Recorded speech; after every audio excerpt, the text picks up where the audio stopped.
कांग्रेस द्वारा आयोजित हर बड़े कार्यक्रम के बाद भारतीय जनता पार्टी की ओर से लगातार बयानबाजी देखने को मिली है।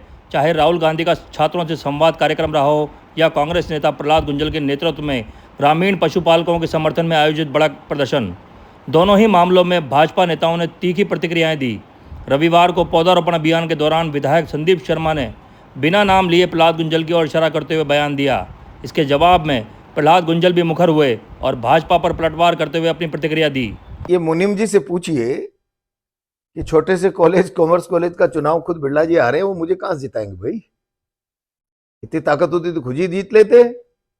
भाजपा के नाम पर लाइजनिंग से टिकट लाके और जीत जाना।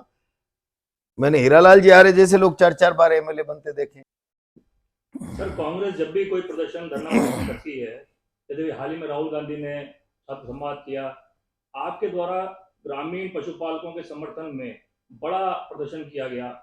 बीजेपी की तरफ से, बीजेपी नेताओं की ओर से लगातार बयानबाजी की जा रही है। आज पौधारोपण अभियान कार्यक्रम में विधायक संदीप शर्मा ने कुछ कहा। मुनीम जी के बारे में बात कर रहे हैं। मैं आप लोगों से पहले भी कह चुका कि मैं मुनीमों के किसी सवाल का जवाब नहीं दूंगा। सेठ जी बोले ना, अब मुनीमों को तो बेचारों को पन्ना पकड़ा दिया कि मैंने ये किया और मैंने ये किया। सेठ जी तो कहते हैं कि भजनलाल को मुख्यमंत्री मैंने बनाया। संदीप अभी बच्चा है। सेठ जी से बुलाइए, दम है तो सेठ जी कहें। वैसे तो चड्डी मुझे वो लोकसभा चुनाव में बिरला जी का भाई पहनाता था कि चड्डी मैं बिरला जी की लेके पहनता था। तभी मैंने कहा था बिरला जी बोलो, कपड़े उतार दूंगा तन बदन के। सेठ जी क्यों नहीं बोलते हैं? क्यों मुनीम गुमास्तों से बुलवाते हैं? और बेचारे मुनीम तो अपनी नौकरी पक्की करने के लिए, वफादारी निभाने के लिए, और सेठ जी बैठे हैं। सेठ जी से बड़ा कॉन्स्पिरेटर, लाइजनर इस हिंदुस्तान की राजनीति में कोई नहीं है। कॉलेज के चुनाव के पहले से जानता हूं। और कॉलेज में सेठ जी का चरित्र क्या था, जरा उनसे कहिए कि रात के 2:30 बजे भवानी सिंह जी के कमरे में प्रहलाद गुंजल को बैठाने के लिए कौन दबाव बना रहा था नरेंद्र हाड़ा के लिए। और भैरू सिंह जी नहीं होते तो ये तो चुनाव ही नहीं होने देना चाहते थे देहात जिलाध्यक्ष का। तो 13 महीने में सबसे लेट राजस्थान में जब भैरू सिंह जी से जाके लड़ा, पार्टी छोड़ दूं क्या आप अपने चमचों के कहने? तब तो ये तो मौसम वैज्ञानिक और है, लाइजनर और कॉन्स्पिरेटर के अलावा। प्रहलाद गुंजल ललित किशोर चतुर्वेदी के साथ रहा, मरते दम तक रहा। ये तो जहां दम वहां हम। अब ठीक है, भाग्य भरोसे छीका टूट गया और पहुंच गए सेठ जी एक मुकाम पर। ललित जी पावर में, कौशल जी पावर में तो उनके साथ, रामदास जी और ओम जी माथुर पावर में तो उनके साथ, और फिर भैरव सिंह जी पावर में तो उनके साथ, और वसुंधरा जी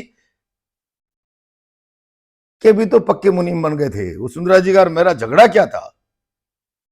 आए थे ना वसुंधरा जी के सिपा सालार बन के, गुप्ता जी, भवानी सिंह जी, ओम जी देहात जिलाध्यक्ष का चुनाव कराने आए थे ना बीजेपी कार्यालय पर।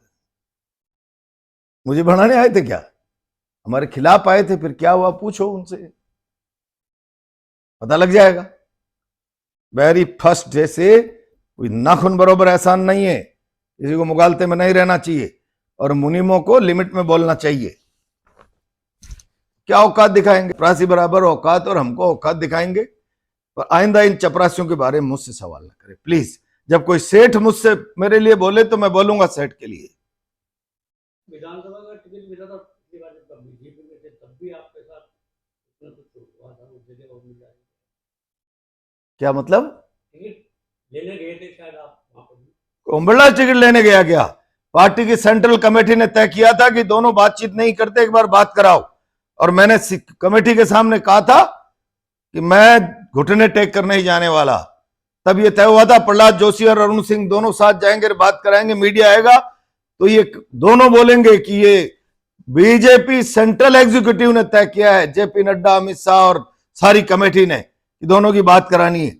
ये षड्यंत्रकारी व्यक्ति मुझे बुला लिया दिल्ली और भागकर यहां आगे हाथ जोड़कर प्रहलाद जोशी ने कहा मुझको प्रहलाद गुंजल चुनाव लड़ना है, मिल लो एक बार वहां जाके। मैंने केवल मीडिया में नीचा दिखाने के लिए, मैं नहीं चाहता था कि पार्टी छोड़ूं, इसलिए पार्टी के आग्रह पर चला गया। ठोकर मारता हूं नानी याद दिला दी थी लोकसभा चुनाव में, सारे शासन की ताकत और गुंडागर्दी की पराकाष्ठा नहीं होती तो सेवा करता हूं, हवा निकाल दी थी, सारी की सारी सेवा टक गई थी खूंटी पे। और अब आए हैं अगले चुनाव के लिए, क्या विचलित होते हैं? प्रहलाद गुंजल मरा थोड़ी है, तैयार खड़ा है, आने दो अगला चुनाव।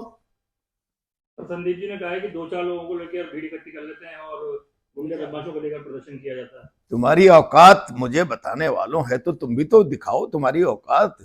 जूतियां उठाकर नेता बने हो बच्चों, फड़फड़ मत करो यार। तुम्हारी औकात आज भी क्या है? वहां लोकसभा चुनाव में कोई तुम्हें लात मार रहा है, कोई बॉक्सिंग मार रहा है, कोई भूरिया बोलता है, कोई चमचा बोलता है, गालियां बकते हैं तुम्हें वहां कैंप कार्यालय में। तुम्हारी स्थिति क्या है सारा शहर जानता है। क्यों एमएलए के नाम पर दाग धब्बे लगाते हो?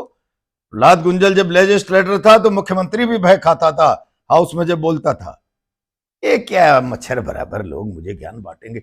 सेठ जी से कहिए बोले, तब मैं बात करूंगा। नमस्कार।